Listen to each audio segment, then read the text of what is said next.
So welcome to the week. This rubber tree, at least 3 of those nodes look like they really want to take off. So I've been trying to think of what to do the vlog on this week because well, I haven't really been focusing on the plants too much. I guess same old. The cutting off of this guy didn't take, so well, I'd pulled the bag off. There was that white fuzzy mold or whatever it was that was on the stake and on the plant. So I just completely took the bag off. I thought it was gonna survive, but it was completely brown. So and I noticed that the elephant ear that I have all the way in the corner of my kitchen had roots coming out of the bottom of the pot, and it was badly pot bound when I actually dumped it out of its pot. So I decided, if the rubber cutting isn't going to take off in this pot, then I'm going to reuse this dirt because I have deer fencing on top of my dirt in my shed, and I can't really move it because I sat around the car shop in kind of the not ergonomic car shop seats yesterday while my car was getting its yearly inspection, so my back is in no mood for games. So I just reused that dirt to repot that elephant ear. I don't know if it's an alocasia or colocasia or whatever. So I reused that dirt there, and then I also took a little scoop of it and put it in the purple shamrock pot because there was a little divot dug out in it from where I water it. I mean, it's fine, right? You just add a little bit of dirt. So good that this rubber tree will have a couple of heads. It's okay that that cutting died because it's not like I need more plants anyway. These guys are chugging along as usual. I end up having to water them like twice a week in order for the water to really be up to standing to get the gemme that I've sprinkled around to really start.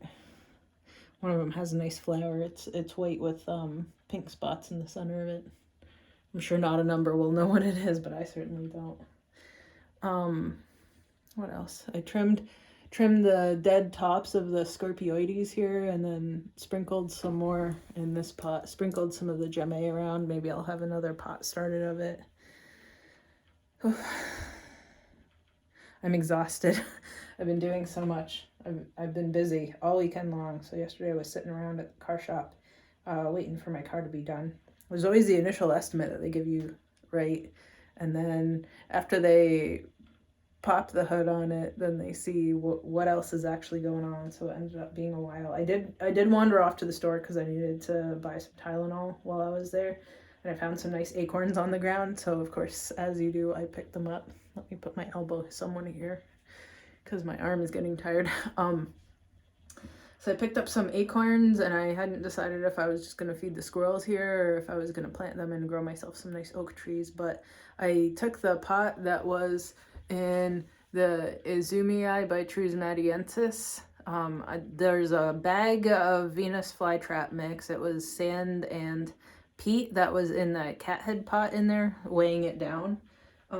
So I moistened that and put the acorns in it and put it in the that metal trash can that I haven't figured out what to do with, that's sitting on my porch still. Because last winter, I guess I had mice that decided that my grass seed was tasty that I had in a bag in there, and I discovered that in the spring when there was a big hole chewed in my grass seed and it was spilled all over the shed.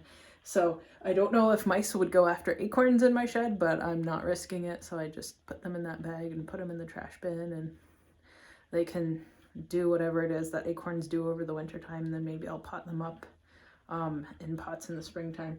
It might have to be pots inside of a closed squirrel trap inside of my garden so that the squirrels don't go through and still dig them up and then eat them.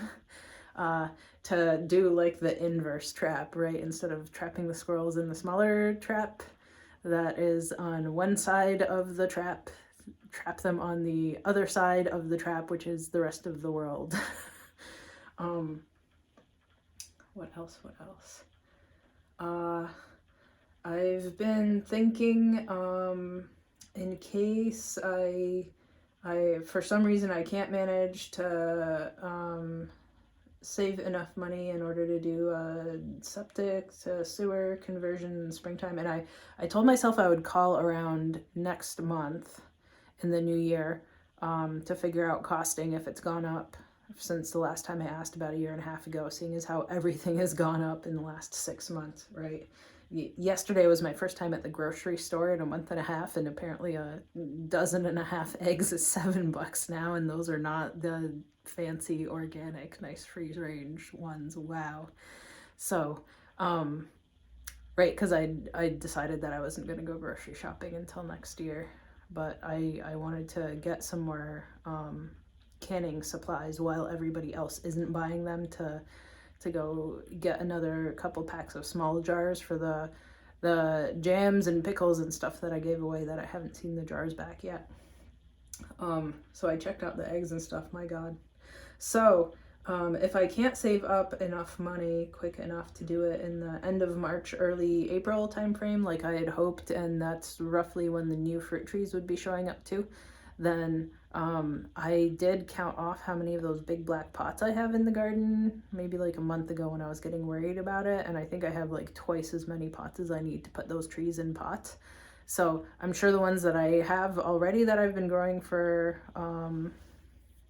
like 8 months now, maybe, can probably survive another year in pots. I'll probably have to water them a little bit extra because they probably have more roots in there, because they'll need more roots to support how big they're getting, right? But I mean, they'll survive. They won't be like big gigantic fruit bearing trees, right? But at least I'll have the trees on hand, which is something to say for yourself. And I'm not gonna say the word. I hate the word already because of COVID. It begins with un and ends with precedented. I've had enough of it for a lifetime. So during these troubling times, having it on hand is definitely worth something, given all of the shipping and supply chain and everything else that's been screwing itself up. So I guess nothing has really been happening with stuff, but I've been just maybe mentally preparing myself for the growing season next year. And I got both of those trays of newspaper pots done. They're both full. I'll begin maybe planting some stuff next month, like those cabbages, and then maybe in March I'll start getting together like pumpkins or whatever. I'll see what my finances look like. So if I have to put those trees in pots in my garden, right, to keep the deer away from eating them completely. So if I have to keep them in my garden, there'll be a shortage of space again, like there was this year, and maybe I won't be able to grow a ton of like pumpkins and cucumbers and tomatoes again like this year. But I mean, if we have a wet spring again, I'll get lots of strawberries. I'll get at least something out of my garden, right? For a while I thought this year was kind of a disaster because it was kind of cold and wet, with random heat spikes, of course, just to make sure nothing did well. And I was struggling with the back situation on and off most of the year. So I wasn't getting that first year of produce of so many tomatoes that I couldn't even see any tomatoes anymore, and they almost made me sick to my stomach looking at them, right? And so many zucchinis, I'm giving them away by the grocery bag full. So in my mind, that's what my garden produces, but that's not always reality. So I thought I was getting nothing, but I actually got a lot, right? The strawberry jam that I made, that I'm gonna make just light syrup canned strawberries and not actually turn it into jam for the next time that I get a lot of strawberries, because I realized that I like that better, and I don't really eat that much jam. I'd rather have whole fruits floating in syrup. If I have a bad year again, like this year, it'll actually be a good year, because I'll make lots of blackberry syrup and canned whole blackberries and canned strawberries, and it'll be fine. It'll be fine.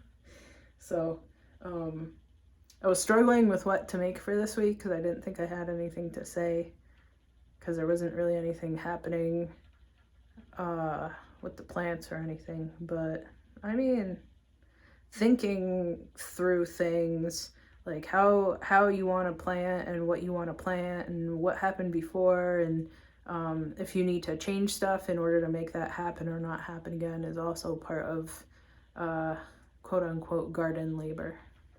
So I guess that's it for this week. Do I have anything else? No, I don't think I have anything else. I watered maybe like an hour ago. Been taking a break since, because it's been go time since I got up at 7 this morning. I had a bunch of errands to run outside and then all sorts of housework to do inside. Oh, and I soaked the I don't know if I mentioned it last week. I soaked the tillies in coffee and water, and I think maybe they're looking a little bit happier, but sort of like Warren always says, he swears they're plastic because they never do anything. So I watered my plastic plants with coffee and water, as you do.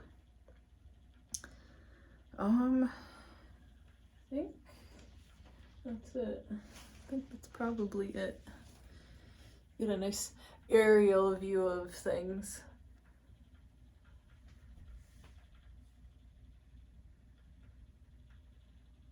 Okay, till next week.